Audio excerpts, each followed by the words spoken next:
नमस्कार, ये आकाशवाणी पटना है। अब आप खालिद रशीद से प्रादेशिक समाचार सुनिए। पहले मुख्य समाचार।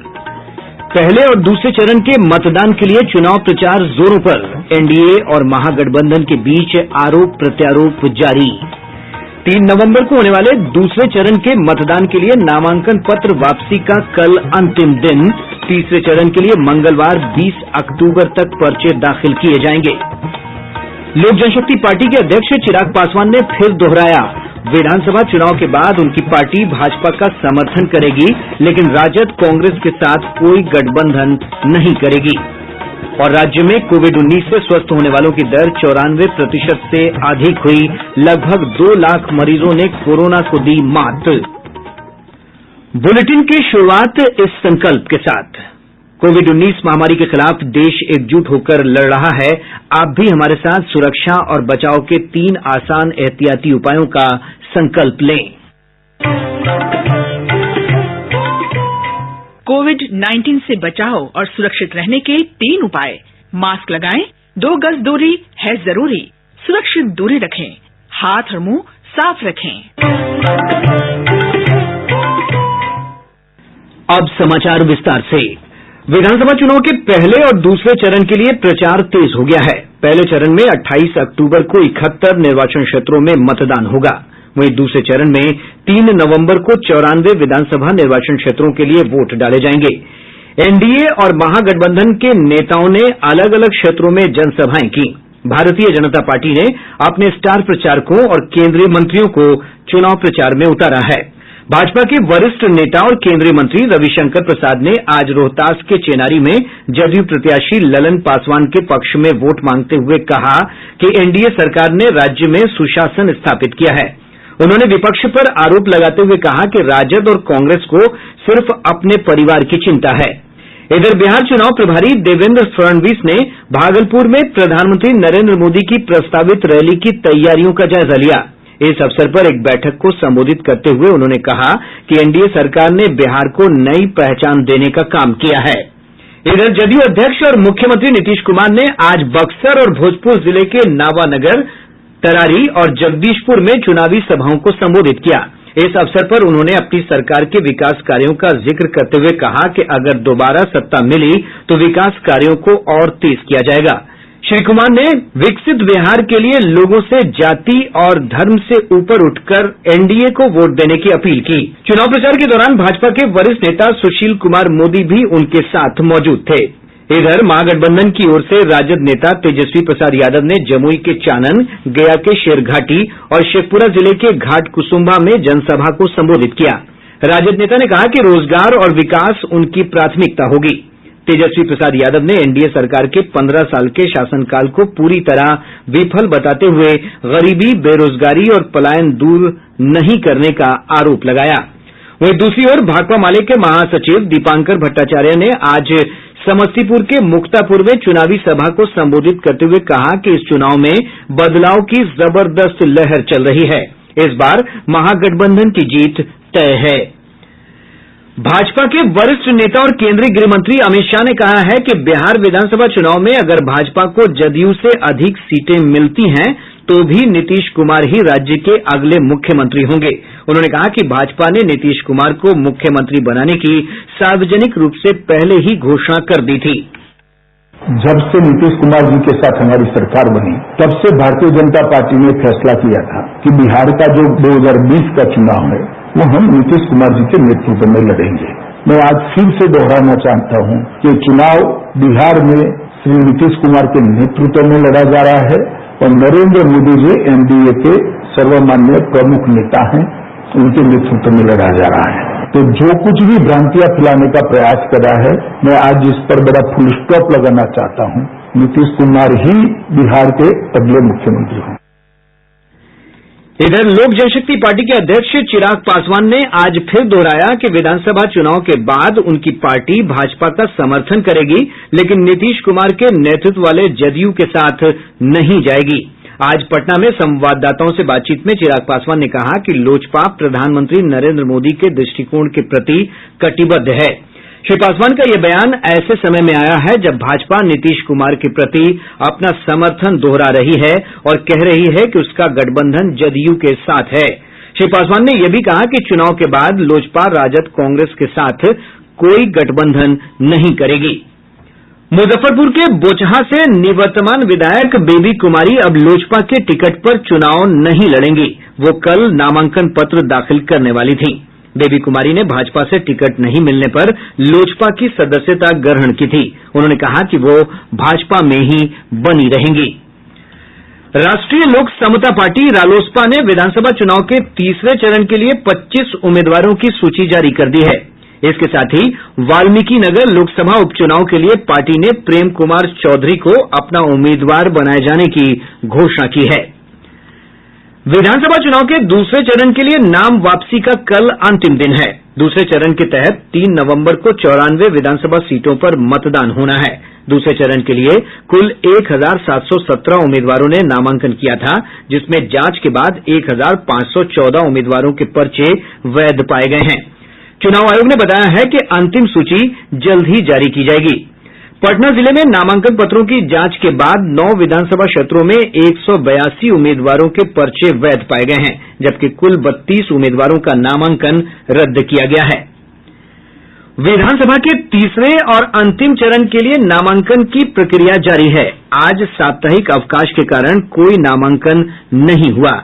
विभिन्न निर्वाचन क्षेत्रों में कल 80 प्रत्याशियों के नामांकन दाखिल करने के बाद अब तक 143 प्रत्याशियों ने अपने पर्चे दाखिल किए हैं। प्रत्याशी 20 अक्टूबर तक नामांकन कर सकते हैं। 21 अक्टूबर को नामांकन पत्रों की जांच होगी, जबकि नाम वापसी की अंतिम तारीख 23 अक्टूबर है। तीसरे चरण के लिए मतदान 7 नवंबर को होगा। चुनाव आयोग ने विधानसभा चुनाव के दौरान आचार संहिता उल्लंघन करने के आरोप में 218 मामले दर्ज किए हैं। आयोग के आधिकारिक सूत्रों ने बताया कि अब तक 1154 अवैध शस्त्रों की जब्ती की गई है। राज्य में अब तक 19,237 शस्त्र के लाइसेंस सत्यापित किए गए हैं। वहीं 2,216 शस्त्र के लाइसेंस रद्द कर दिए गए हैं। शेखपुरा पुलिस ने बिना अनुमति के वाहन से चुनाव प्रचार के आरोप में रालोसपा प्रत्याशी संकेत कुमार और निर्दलीय प्रत्याशी रिंकू देवी के विरुद्ध आदर्श आचार संहिता उल्लंघन के मामले में प्राथमिकी दर्ज की है। प्रादेशिक समाचार आप आकाशवाणी पटना से सुन रहे हैं। अब प्रस्तुत है आकाशवाणी पटना से विधानसभा चुनाव पर विशेष रिपोर्ट की श्रृंखला। चलो करें मतदान,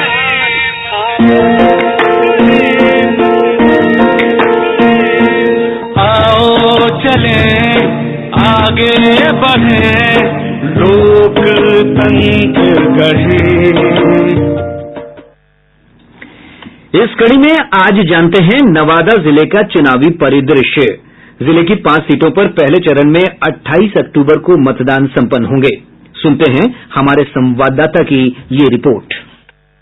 राज्य के पहले मुख्यमंत्री डॉक्टर श्री कृष्ण सिंह की जन्मस्थली जयप्रकाश नारायण और स्वामी सहजानंद सरस्वती की कर्मभूमि नवादा राजनीतिक रूप से चर्चा में रही है। नवादा जिले के 5 विधानसभा क्षेत्रों में 70 प्रत्याशी किस्मत आजमा रहे हैं। इनमें 8 महिलाएं हैं। नवादा निर्वाचन क्षेत्र से राजद ने विभा देवी को टिकट दिया है। वह नाबालिग से दुष्कर्म के मामले में सजायाफ्ता राजवल्लभ प्रसाद की पत्नी है। वहीं जदयू ने मौजूदा विधायक कौशल यादव को उतारा है। वहीं लोजपा से भाजपा के पूर्व जिलाध्यक्ष शशिभूषण कुमार बबलू, निर्दलीय श्रवण कुशवाहा, आरपी साहू और धीरेन्द्र कुमार मुन्ना ने चुनाव को रोचक बना दिया है। बारिशलीगंज में मुकाबला त्रिकोणीय रहने के आसार हैं।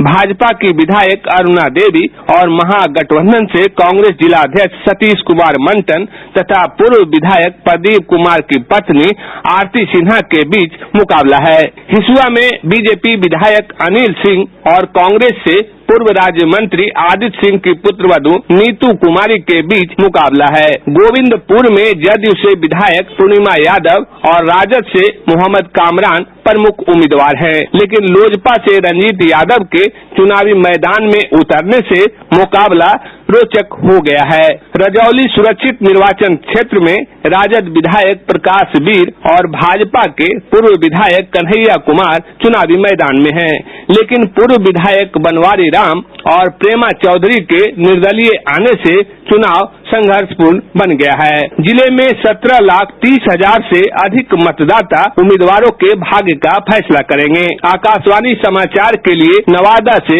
अशोक प्रियदर्शी। और अब सुनिए जमुई निर्वाचन क्षेत्र के राजनीतिक परिदृश्य पर ब्यौरा हमारे संवाददाता से। जमुई निर्वाचन क्षेत्र के लिए चुनावी जंग में राजनीति के पुराने धुरंधरों के साथ इस बार उम्मीदवार के रूप में खेल जगत की हस्ती श्रेयसी सिंह के उतरने से मुकाबला रोचक होने के आसार हैं। भाजपा ने अंतर्राष्ट्रीय निशानेबाज और पूर्व विदेश राज्य मंत्री दिग्विजय सिंह की पुत्री श्रेयसी सिंह को एनडीए का प्रत्याशी बनाया है। वहीं राजद की ओर से मौजूदा विधायक और पूर्व मंत्री विजय प्रकाश चुनावी मैदान में हैं। जमुई की सीट पर हर विधानसभा चुनाव में बदलाव का रुख देखा गया है। पूर्व मंत्री नरेंद्र सिंह और उनके परिवार के सदस्य इस सीट का 3 बार प्रतिनिधित्व कर चुके हैं। इस बार नरेंद्र सिंह के पुत्र अजय प्रताप भाजपा के टिकट से वंचित रह गए और वे राष्ट्रीय लोक समता पार्टी के उम्मीदवार हैं। इधर स्थानीय सांसद और लोक जनशक्ति पार्टी के अध्यक्ष चिराग पासवान ने चुनाव में भाजपा के श्रेयसी सिंह को समर्थन देने की घोषणा की है। जमुई सीट से 14 उम्मीदवार चुनावी मैदान में हैं। पप्पू यादव के नेतृत्व वाली जन अधिकार पार्टी के उम्मीदवार भी चुनावी मैदान में डटे हुए हैं। आकाशवाणी समाचार के लिए जमुई से पंकज कुमार। प्रदेश में कोविड-19 से स्वस्थ होने वालों की दर बढ़कर 94.31% हो गई है, जो देश में सबसे अधिक है। अब तक कुल 1,92,594 मरीज ठीक हो चुके हैं। वर्तमान में सक्रिय मरीजों की संख्या 10,621 है। पिछले 24 घंटों में 1,079 मरीजों को उपचार के बाद छुट्टी दी गई, जबकि 1,152 नए मामलों की पुष्टि हुई है। पूर्णिया रेंज के पुलिस महानिरीक्षक विनोद कुमार की आज कोरोना संक्रमण के कारण पटना एम्स में मृत्यु हो गई। श्री कुमार को कोरोना से संक्रमित पाए जाने के बाद 3 दिन पहले अस्पताल में भर्ती कराया गया था। चुनाव आयोग, मुख्यमंत्री नीतीश कुमार, राज्य के कार्यकारी पुलिस महानिदेशक एसके सिंघल और पुलिस विभाग के अन्य अधिकारियों ने आईजी के निधन पर गहरा शोक व्यक्त किया है। केंद्रीय स्वास्थ्य मंत्री डॉक्टर हर्षवर्धन ने कहा है कि देश में मेडिकल ऑक्सीजन की कोई कमी नहीं है। उन्होंने कहा कि इस समय देश में प्रतिदिन लगभग 6,400 टन ऑक्सीजन का उत्पादन किया जा रहा है। कोविड महामारी के कारण बढ़ती मांग को देखते हुए देश उत्पादन क्षमता बढ़ाने के लिए तैयार है।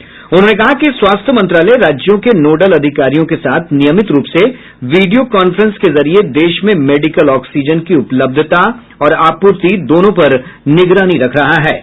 उन्होंने कहा कि राज्यों और केंद्र शासित प्रदेशों को अब तक 1,02,400 मेडिकल ऑक्सीजन सिलेंडरों की आपूर्ति की जा चुकी है।